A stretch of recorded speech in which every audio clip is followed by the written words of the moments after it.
Welcome to the Ports Garrison.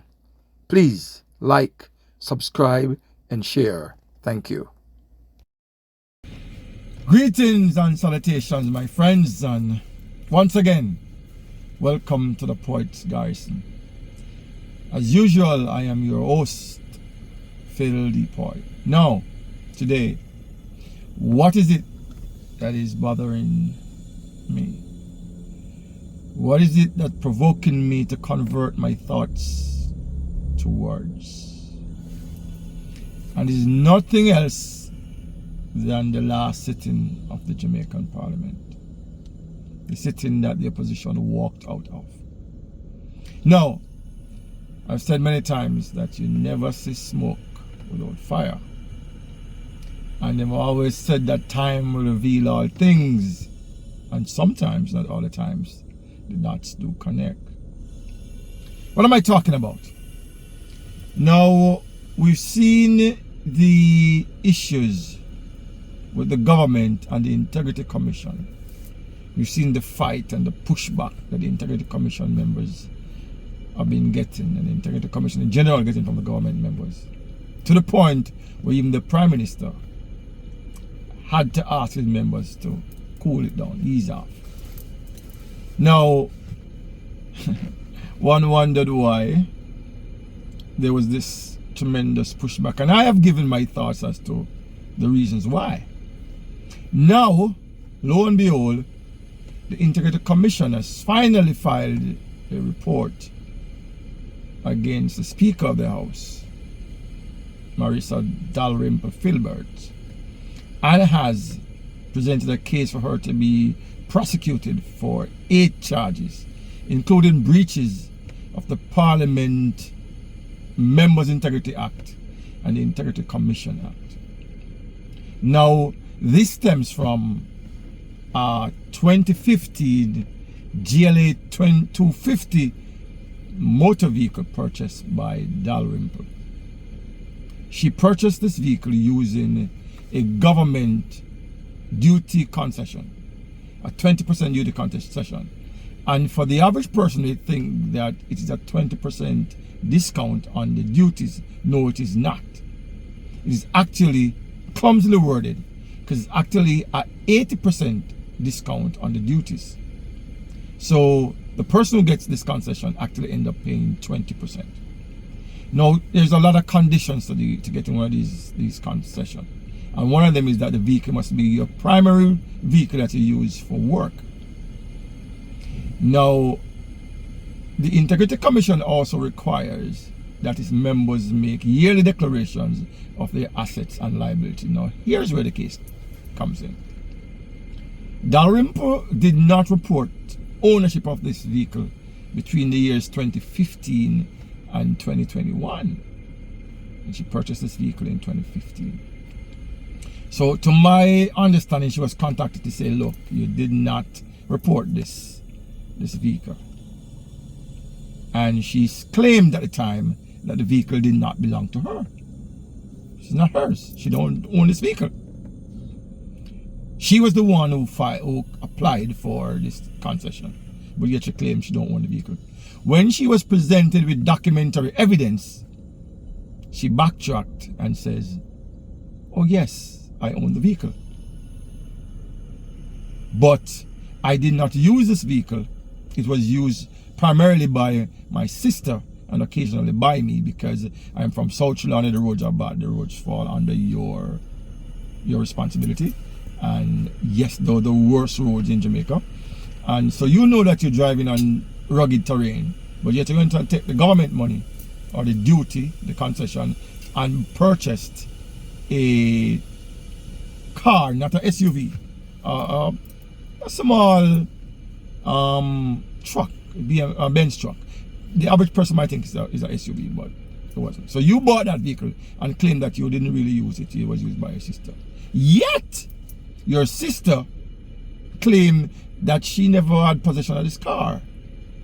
It was Dalrymple who really occupied the car and maintained and managed the car. She, the sister, only used it on a few occasions when she had to go do business for her sister or her brother-in-law. So clearly, Dalrymple caught line. Now, she, when faced with the fact that she did not report this motor vehicle, she said she made a genuine mistake and forgot that she owned this vehicle. Now, who buys a vehicle for $6 million, having to pay a loan, according to her registered with the bank has a lien on it, the insurance company knows about it, and the tax department knows about it, but yet she forgot that she owned it? This reminds me of a loan by a former prominent prime minister. I think the loan was with Central National Bank, that the prime minister forgot that he took out. None other than Edward George Philip Siaga forgot that he took out a loan from the bank, millions of dollars a loan. And here comes Dalrymple years later, forgetting that she owns a motor vehicle. Now, to make matters worse, when the reporters table went to the Parliament, she had no discussion. She would entertain no discussions on the matter, and she passed it on to 2 other committees of Parliament. I understand committees which she is actually head of this committee, but she said she will recuse herself. Now, she took a ruling on a case that involved her. The ruling that she made was she will entertain no questions and she'll pass it on to another committee. You can't do that. You can't. You should have stepped aside and let maybe the deputy speaker or somebody else take the case. Now, those committees, according to former Justice Panton, and I think he's the head of the Integrity Commission now, he said that these committee of Parliament can do nothing in the case. The only person who can do anything in this case is the deputy, is the director of public prosecutions, not deputy, the director, and one Paula Llewellyn. Now, if you stretch back your mind, just recently there was a whole hullabaloo and people jumping through burning hoops to extend our term beyond what is constitutionally beyond the constitutional limit. And people are asking, what's the big deal? Now, in this case, Llewellyn is the only person who can say, oh, there's a no case submission. This can be thrown out.